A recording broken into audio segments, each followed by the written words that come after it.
Saludos estudiantes, profesores y familiares. Hoy nos volvemos a encontrar para seguir compartiendo saberes matemáticos. Nuestra estrategia de trabajo sigue siendo la misma. Vamos entonces todos a tener nuestro libro de texto con nosotros para copiar solo el ejercicio y la página donde está. O sea, el número del ejercicio y la página donde está. Lo que vas a hacer es abrir el libro para buscar el ejercicio, escuchar y observar las láminas y luego solo vas a obtener tus propias soluciones. Vamos a ver cuál es el tema de la clase de hoy. Ejercitación variada. Mira la frase, lo que nos dice. En la matemática es donde el espíritu encuentra los elementos que más ansía, la continuidad y la perseverancia. Hay un dicho que dice por ahí, el que persevera, triunfa. Y esa es nuestra idea, seguir trabajando para lograr alcanzar todos los objetivos de este grado. Nuestro primer ejercicio es el 5 de la página 416. Rapidito, busca la página 416 de tu libro. Si es de la sección Ponte a prueba. Dice el ejercicio. En la figura aparecen representadas 4 funciones cuadráticas, cuyas ecuaciones son, y ahí presentan las 4 ecuaciones. Y hay 4 representaciones gráficas de parábolas. Vamos a ver qué nos piden. Coloca en la raya debajo de cada gráfica la ecuación que se corresponde con la parábola representada. Entonces tenemos que hacer un análisis con la representación gráfica y las ecuaciones que aparecen. La primera representación gráfica. Observa que la parábola, su cero es 3. El vértice sería 3,0.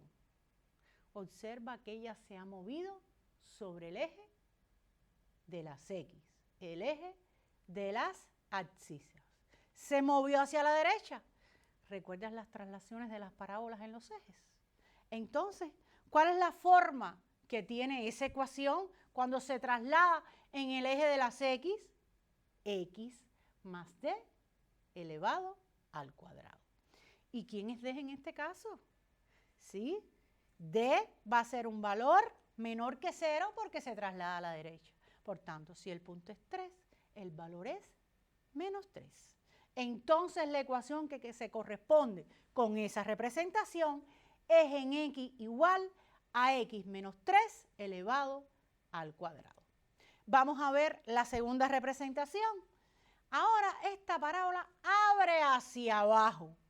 Por tanto, el valor de A es menor que 0.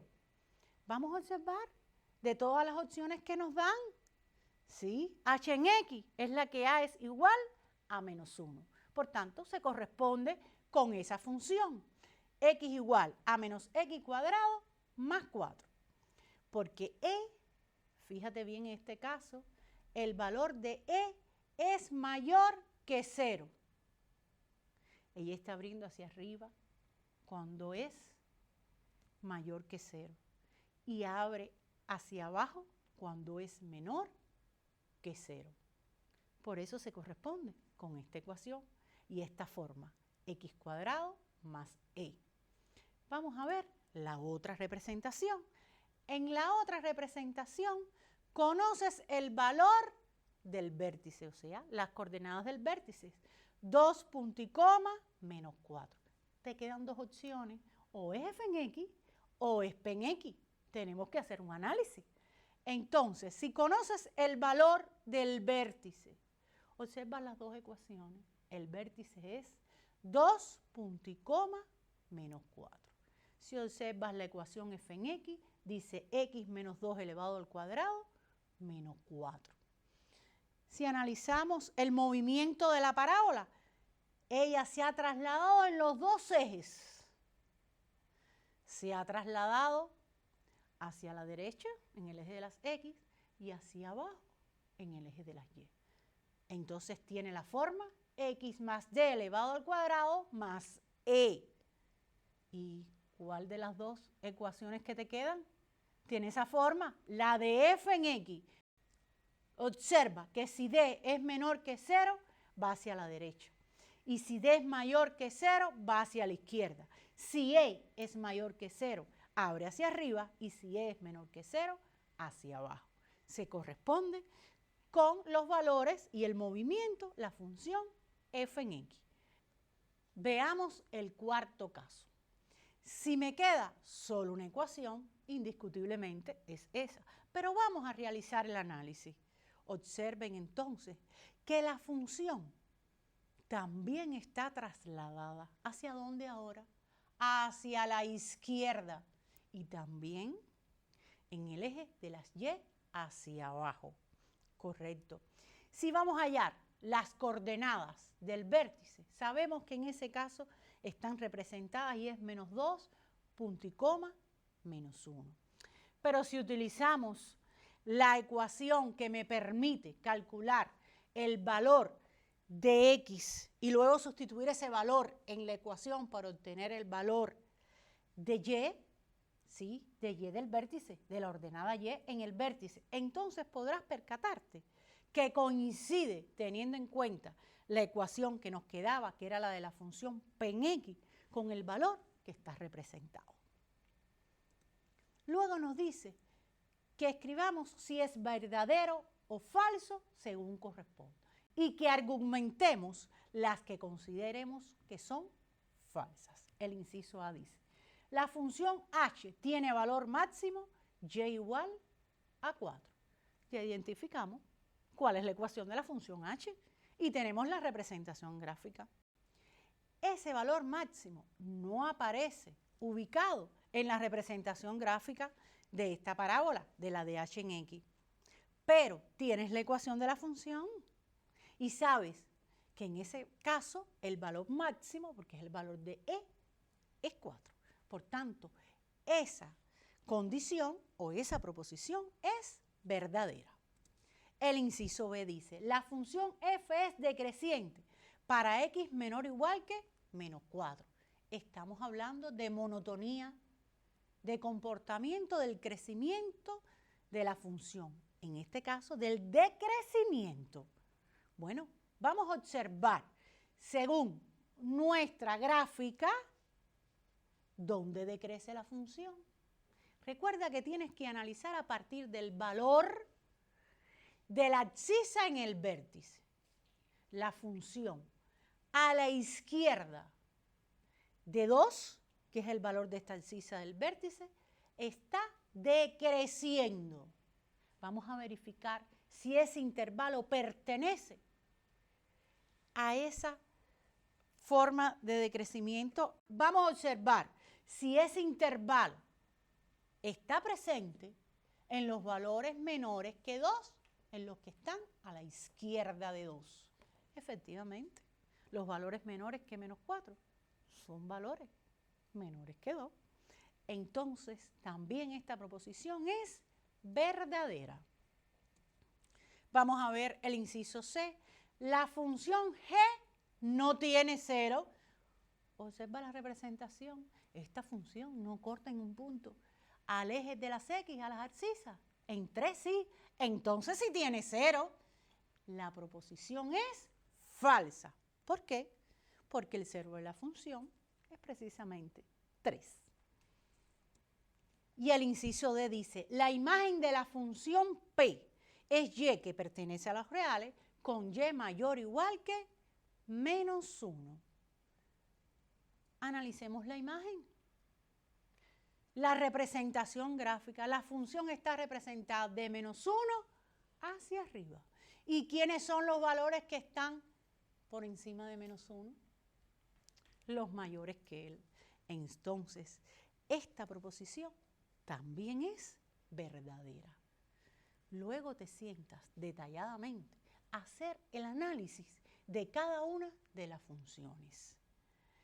Retomas el resumen que en la teleclase del traslado de las funciones sobre los ejes, te ofrecimos y vas entonces a poder ir analizando detalladamente cada una de las funciones que están representadas y las condiciones que te hemos ido ofreciendo para identificar. Dice ahora el inciso E. La parábola representada en la segunda gráfica tiene eje de simetría y igual a 0. La segunda gráfica es la de h en x. Observa si es simétrica con respecto al eje y. ¿Qué ocurre? Efectivamente, es también verdadera esta proposición. Bueno, ya hemos resuelto este ejercicio, donde hemos podido resumir las funciones cuadráticas y su traslado por los ejes. Hemos aplicado lo aprendido en la teleclase. Vamos a ver otro ejercicio, rapidito. Vamos a la página 466, el ejercicio 17.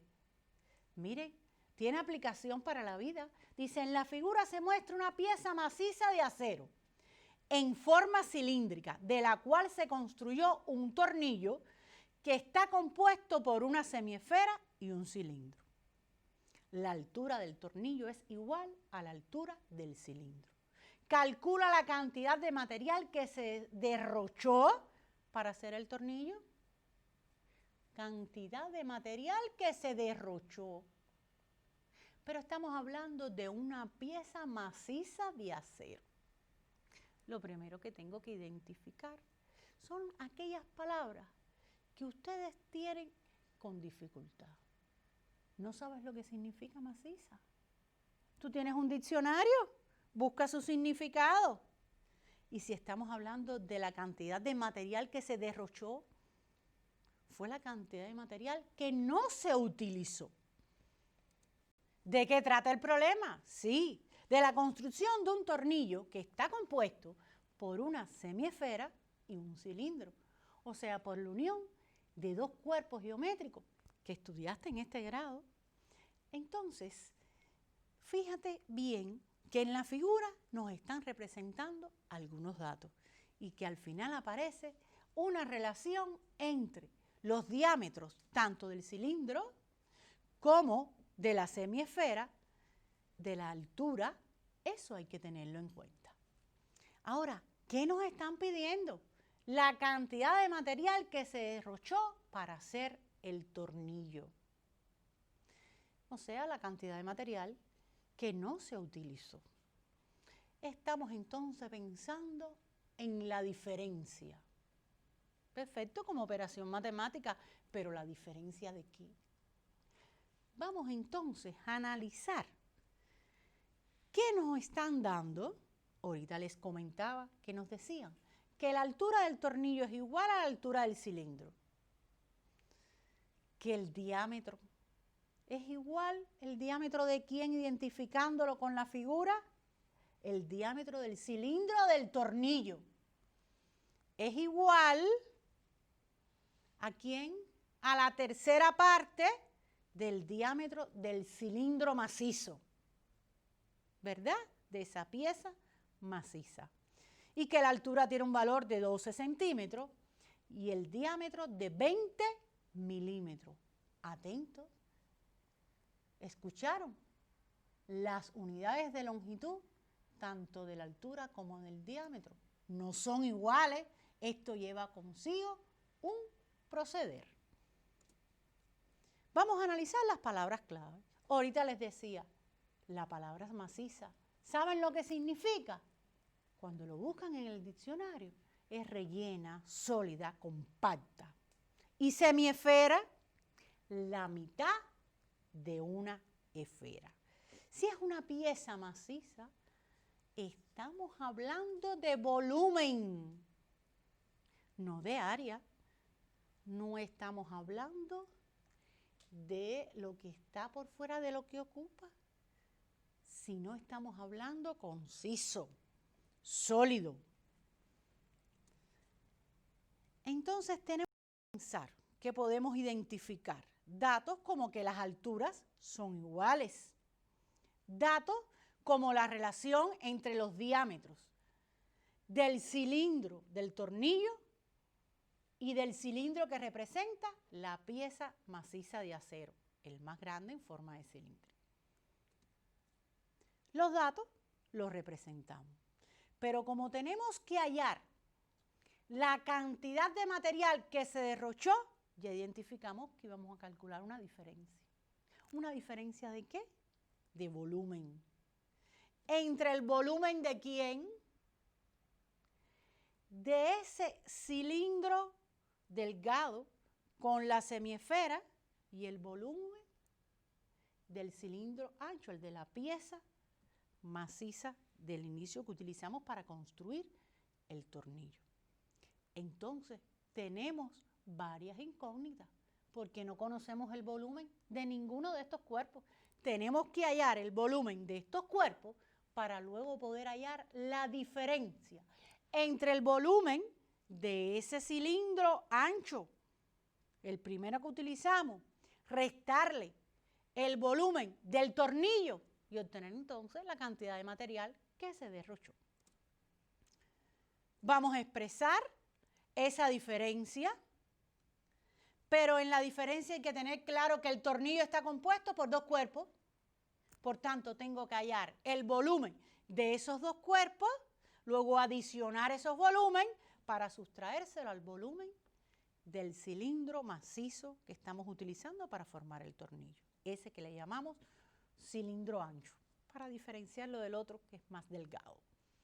Perfecto. Vamos entonces a hallar el volumen del cilindro con la ecuación que ustedes conocen, área de la base por altura. Pero fíjense bien que los datos nos hablan del diámetro, la relación entre el diámetro del cilindro ancho y el diámetro del cilindro delgado. La relación está en 1/3. Y conocemos cuánto es el diámetro del cilindro más delgado. Por tanto, podemos hallar el diámetro del cilindro ancho, que en este caso nos va a dar 6, como ustedes están viendo en su lámina. Y entonces vamos a calcular, ¿qué cosa? El volumen. Pero atento, la ecuación del volumen se expresa con el radio, pero usted conoce la relación entre el radio y el diámetro.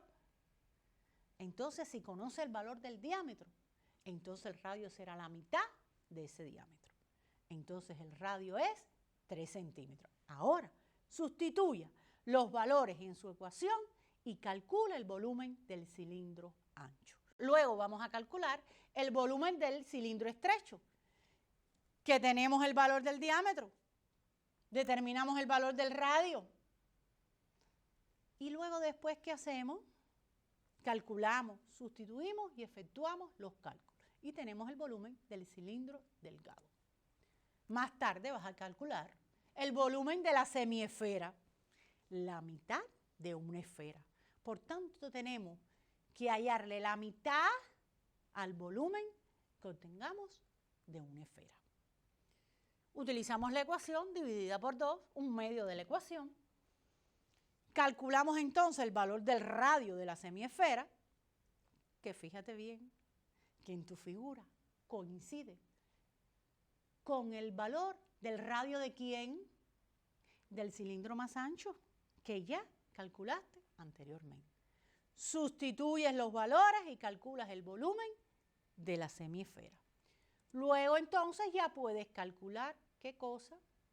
La cantidad de material derrochado, efectuando entonces la adición de los volúmenes conocidos del cilindro más delgado con el de la semiesfera, que conforman entonces el tornillo, y podrías hallar el volumen del tornillo, y ese volumen se lo vamos a sustraer ¿a quién? Al volumen del cilindro ancho. Y vamos a poder obtener la cantidad de material derrochado. Parece complicado el ejercicio, pero no lo es. Lo que pasa es que hay que hacer mucho trabajo aritmético y tiene muchos pasos. Pero lo básico son los cálculos a la vez que usted logre identificar cómo determinar la cantidad de material derrochado por la diferencia y conozca de qué diferencia estamos hablando, entonces solo se reduce el ejercicio a efectuar cálculos. Por eso te propongo que luego de espacio en casa, más tarde o quizás otro día, te sientes a resolver este ejercicio, que realmente así lo hacen de esa manera. Muchas veces para construir una determinada pieza lo hacemos a partir del material de otra y va a ser muy práctico. ¿A qué más te vas a dedicar durante la semana? Pues hay ejercicios que yo estoy segura que aún no has resuelto. Puedes entonces resolver los problemas que aún no has hecho, que están en las páginas 343, 344, 406, 410 y 411 de tu libro de texto de 9º grado. Te tengo una información maravillosa. Vas a poder participar en un concurso, sí, el concurso para la cultura matemática, que lo has escuchado desde la educación primaria, pero que este año tiene un tema singular, muy actualizado dentro de ellos. Fíjate bien, ahí en tu lámina, ese concurso. Este concurso es convocado por el Ministerio de Educación y la Sociedad Cubana de Matemáticas. ¿En qué modalidad puedes participar? Mira, en poesía, narración, cuento, pintura, música y escultura. ¿Cuáles son los temas? Léelo ahí despacito. Mira el primero, la matemática en la batalla por el COVID-19. De eso tienes ya vivencias en las mesas redondas, en los programas informativos. Has visto que siempre los matemáticos están haciendo una estimación y utilizan mucho la estadística, conocimiento que has aprendido en este nivel educativo y que vas a ampliar en próximos niveles. Mira, hay otro tema. ¿Para qué sirve la matemática? Espero que con las clases que has recibido por parte de tus profesores y las que has compartido junto a mí, sepas lo importante que es la matemática y para qué nos sirve. ¿Qué es lo que más te gusta de la matemática? Espero que hayamos sido capaces de motivarte por la asignatura y que, al igual que a mí, ya te guste la matemática. Mi profesor de matemática, ¿cómo quieres que sea ese profesor? ¿Qué te gusta de tu profesor? ¿Qué no te gusta? Tú eres el que vas a participar. Tú decides cómo lo vas a hacer. Matemático famoso, sí, investiga. Hay cubanos, puedes buscar. Curiosidades matemáticas, también existen muchas. Solo busca información para que puedas participar. ¿Que cuándo lo vas a entregar? No te preocupes, no te apresures, tienes suficiente tiempo. La entrega va a ser en la primera semana de septiembre. Tienes tiempo para participar en este concurso. No pierdas esta oportunidad.